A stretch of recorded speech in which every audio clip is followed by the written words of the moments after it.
I know that many teams have adopted wide ranges of systems to help with these, to help have visibility into what's going on with their students and to help them better manage their caseloads. I'm curious to know how you're seeing or what opportunities do you see advising teams have with data analytics and case management technology to help them make a more significant difference with their students and the institution as a whole? Yeah, I think the first thing is making sure that when that predictive analytics tool arrives on campus, that those advisors and those folks who are using it day in and day out know how to use the tool. That there is a level of trust with the tool, that there's a level of understanding on how best to do it.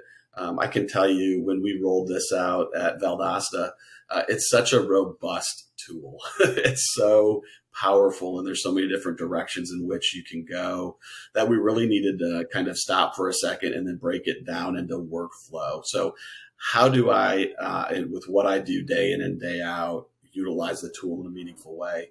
And so, for example, one of the things that we did is, hey, listen, everybody is prepping for an advising appointment at some point. And typically 10 to 12 times a day, you're getting ready for an advising appointment. And here's how you can actually workflow in this system. You can open up a student profile. You can look at a persistence prediction. You can see whether or not the student's living on campus, if it's a first time in college, a transfer student, whether they're an athlete or not. Get some really good information right off that student profile. And then from there, check and see if there's any notes in the system, and then go into who the advisors of record are, check to see if there's any early alerts that are in or engagement opportunities. And for our software, what's wonderful too is that integration for the learning management system. And that's really such a game changer for advisors to be able to have kind of meaningful conversations with the students when they're in the space is, hey, here's how you're kind of doing relative to a peer of yours, or they can get that insight of how they're doing, or here's how often you're logging in and accessing the LMS. And so you can do that in 25 seconds, 30 seconds, and get this really nice overview of the student before he or she walks into the door. And so I think what sometimes would take 3 or 4 different systems, you can get from within the Civitas Student Impact platform. And that just helps on the efficiency front. It helps your advisors to become more prepared. It helps them to ask better questions when the student walks in the door. And then I think over time too, with those persistence predictions, they get an opportunity to kind of see, hey, what type of student may be walking in? What types of questions may I want to ask? And that's kind of at the individual level, Katie, of, hey, I'm getting ready for an appointment. I've got this person in front of me. But I also think that one of the secret sauce is a term that keeps coming out. One of the things that we saw and really liked was the ability to create groups, whether that be a static group or a dynamic group, so that we could track that group in real time with updating data in front of us that would then inform our advising practice. And let me give you, two examples here. So the first example, inside of our College of Education, they were lifting or putting static groups into the system at the beginning of a semester and tracking cohorts. So in their world, they had a professional block 1 and then a professional block 2 and 3 and 4. And with cohorts, there's power in keeping that cohort together. And so what they were doing was loading up their advising rosters by a cohort or professional block. And then they were able to pull open that group every Monday and just take a quick scan and see how is everybody doing from a persistence perspective.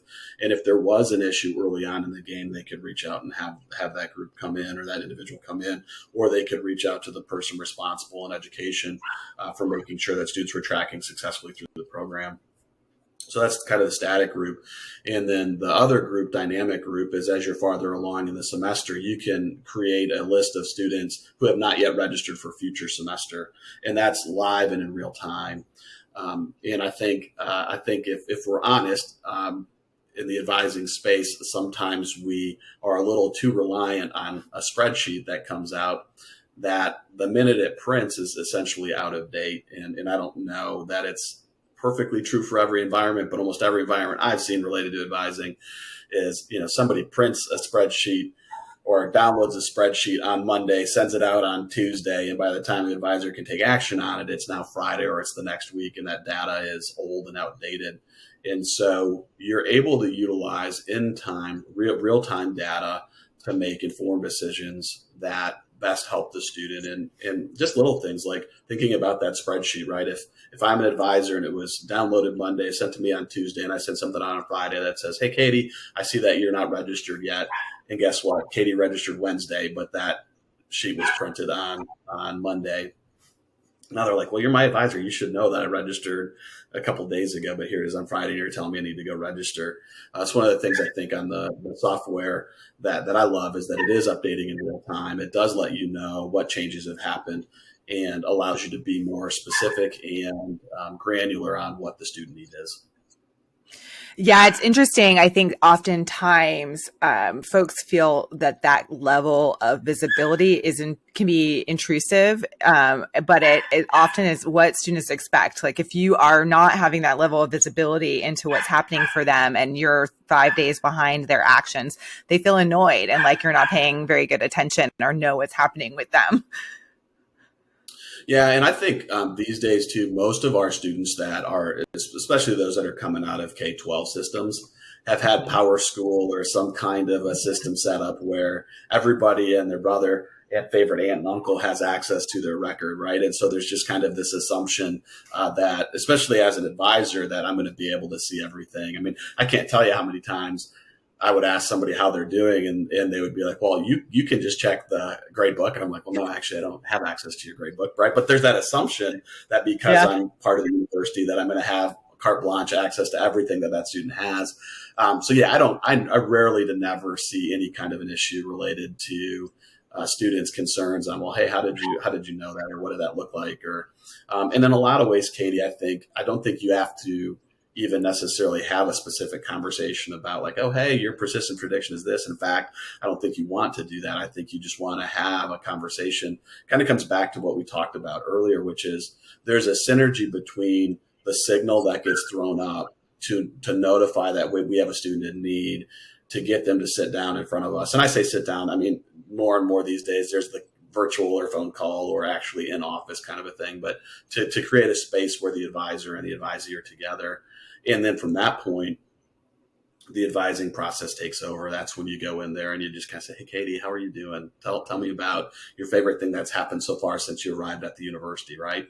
And then I hear that response, and either you say, oh my God, Rob, I love this group and that group, and this class is going so well, and I'm just in my height of glory. Or, conversely, you go in and ask that question, hey, what's the best thing that's happened to you since you came to the university?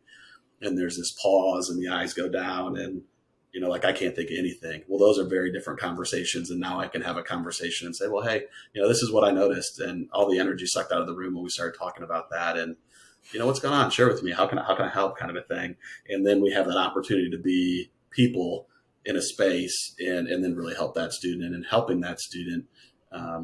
Again, whether that's that conversation in that space and maybe they're just feeling completely overwhelmed. They don't know how to get into the LMS, and you just walk them through the LMS real quick. I'm like, oh my God, I feel so much better. Or it's something more significant. We have an ability to impact in that moment with that student.